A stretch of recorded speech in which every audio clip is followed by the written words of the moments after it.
You E, U I, U O, এই double বাউলের উচ্চারণগুলো কি হবে, কয় রকমের হয়ে থাকে, কখন কোনটা ব্যবহার করব, উচ্চারণ কোনটা সঠিক কোনটা ভুল, কিভাবে বুঝবো। তো এগুলো উচ্চারণ কি, এগুলোর উচ্চারণ কয় রকম, দুই রকম হলে এগুলোর কখন কোনটা বসবে, সে নিয়ে আজকে বিস্তারিত ভিডিওটা শেষ পর্যন্ত দেখুন। হ্যালো বেস, আসসালামু আলাইকুম, welcome to my YouTube channel English word. আজকে ভিডিও টপিকটা হচ্ছে ডাবল বাউল উচ্চারণ করার নিয়ম পার্ট 5। তো পার্ট 5-এ আপনাদের সবাইকে স্বাগতম। আজকের ক্লাসটা পুরোটা দেখবেন। তো আজকের ক্লাসে রয়েছে ইউর সাথে ভাওয়েল ই, আবার ইউর সাথে ভাওয়েল আই, আবার ইউর সাথে ভাওয়েল ও। এই দুটি ভাওয়েল একসাথে থাকলে U E, U I, U O, এগুলো একসাথে থাকলে এগুলো উচ্চারণ কি হবে।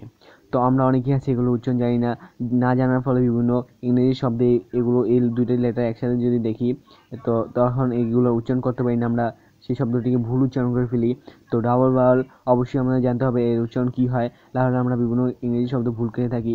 তো আজকের ক্লাসটা হচ্ছে পার্ট 5-এর। এর আগে আমি 4টি পার্ট দিয়ে ফেলেছি, যারা এখনও সেগুলো দেখেননি তারা অবশ্যই দেখে নেবেন, ভিডিও লিঙ্ক আমি ডিসক্রিপশন বক্সে দিয়ে দেবো। তো চলুন আজকে বিষয়টা শুরু করে দিই ক্লাসটা। তো প্রথমেই রয়েছে ইউ ই, এই দুটির উচ্চারণ কি হবে। ইউ ই যখনই আমরা একসাথে দেখব তখন ইউ ই উচ্চারণ সবসময় আমরা ইউ এ করব। মানে এখানে আমি নিয়মটি রুল 1 বলে দিই। ইউ ই এই দুটি একসাথে থাকলে ইউর উচ্চারণ ইউ হবে এবং ই এর উচ্চারণ এ হবে, মানে ইউ এ হবে। তো এক্সাম্পল ফলো করি, তাহলে বিষয়টি ক্লিয়ার হয়ে যাবে। তো এক্সাম্পল পিউরালিটি, এখানে দেখুন পিউরালিটি বলার সময় ইয়ের ইউর উচ্চারণ ইউ হচ্ছে এবং ইয়ের উচ্চারণ এখানে এ হচ্ছে। পাশে বাংলাটা লিখে দিয়েছি, বাংলাটা দেখলে আশা করি বুঝতে পারবেন আরও ভালো মতন। তো এখানে দেখুন পিউরেলিটি, তো এখানে পিউরেলিটি বলার সময় ইউর উচ্চারণ ইউ হচ্ছে এবং এর উচ্চারণ এ হচ্ছে। তো আপনারা যখনই ইউ এবং ই এই দুটি ভাগ একসাথে দেখবেন তখন এর উচ্চারণ কী করবেন, ইউর উচ্চারণ সেখানে ইউ করে দিবেন এবং ই এর উচ্চারণ সেখানে এ করে দিবেন, তাহলেই হয়ে যাবে। তো পিউরিটি অর্থ হচ্ছে ছেলে মানুষ। এখন আমরা জেনে নিই ইউর সাথে আই ভাওয়ালটি থাকে, দুটি ভাওয়ালের উচ্চারণ তখন কী হবে। যখনই আপনার ইউর সাথে আই ভাওয়ালটি দেখবেন, কোনো ইংরেজি শব্দে যদি এই দুটি ভাওয়াল একসাথে দেখেন তখন এই দুটি ভাওয়ালের উচ্চারণ কী করবেন আপনারা। তো এখানে আমি রুল 2 হচ্ছে ইউ এবং আই একসাথে থাকলে ইউর উচ্চারণ হবে এবং আয়ের উচ্চারণ হবে না।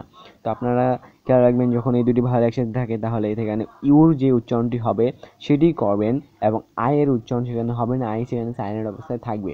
তো ইউর উচ্চারণ কখন কোনটি হবে সেই নিয়ে অলরেডি একটি ভিডিও দেওয়া আছে, সেই ভিডিওটা অবশ্যই দেখে নেবেন, ভিডিও লিঙ্ক আমি ডিসক্রিপশন বক্সে দিয়ে দেবো। তো এটি খুব সিম্পল নিয়ম, ইউর উচ্চারণ সেখানে করে দেবেন এবং আয়ের উচ্চারণ সেখানে হবে না। এটি বেশিরভাগ সময় এরকমই হয়ে থাকে, যদি এর ব্যতিক্রম থাকে তাহলে তো ব্যতিক্রম, কিন্তু এটি বেশিরভাগ সময় এরকম হয়ে থাকে, ইউর উচ্চারণ হয় এবং আয়ের উচ্চারণ সেখানে হয় না, আই সেখানে সাইলেন্ট অবস্থায় থাকে। আসলে এবার আমরা জানি না ইউ ও এই দুটি ভাওয়েল একসাথে থাকলে তখন এই দুটি ভাওয়েল উচ্চারণ কি হবে। তো এই দুটি ভাওয়েলের উচ্চারণ তখন কি হবে, ইউ উ। তো রুল 3, ইউ উ ও একসাথে থাকলে ইউ ও এই দুটির উচ্চারণ ইউ ও হবে, মানে ইউর উচ্চারণ ইউ হবে এবং ওর উচ্চারণ উ হবে, ইউ উ হবে। তো এক্সাম্পল দিলে বিষয়টি ক্লিয়ার হবে। ডিউ ডেসিমেল, এই এক্সাম্পলটি খেয়াল করুন, ডিউ ডেসিমেল। তো এখানে দেখুন বাংলাটা ফলো করুন, দেখুন এখানে ইউর উচ্চারণ এখানে ইউ হচ্ছে এবং ওর উচ্চারণ এখানে উ হচ্ছে। ডিউ ডেসিমেল অর্থ দ্বাদশ। তো আর ইউ এ এই দুটি একসাথে থাকলে দুটির উচ্চারণ হয় না, মানে এরকম কোনো শব্দ আমি পাইনি।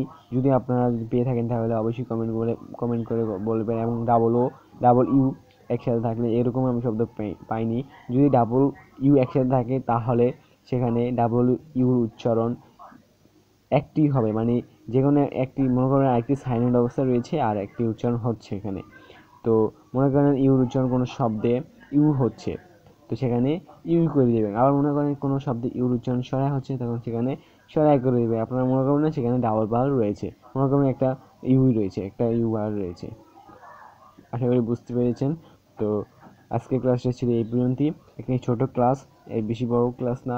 তো নেক্সট ক্লাসে আপনাদের সাথে আবার সাক্ষাৎ হচ্ছে। আজকের ক্লাসটা যদি ভালো লেগে থাকে অবশ্যই একটি লাইক এবং একটি কমেন্ট করে দেবেন, এবং যারা এখনও পর্যন্ত চ্যানেলকে সাবস্ক্রাইব করেনি তারা অবশ্যই চ্যানেলকে সাবস্ক্রাইব করে আমাদের পাশেই থাকবেন এবং বেল আইকনটি অন করে রাখবেন, এতে করে আমার পরবর্তী ভিডিওগুলো আপনাদের কাছে পৌঁছিয়ে যাবে। তো ভাওয়েল লেটারের এটি ছিল পার্ট 5। আমি পার্ট 6-এ বলবো আপনাদের ডাব্লুর সাথে বাকি 5টি ভাওয়েল থাকলে তখন সেই ডাবল ভাওয়েল উচ্চারণ কী হবে। তো পার্ট 6 অবশ্যই দেখবেন। আসসালামু আলাইকুম, আল্লাহ হাফেজ।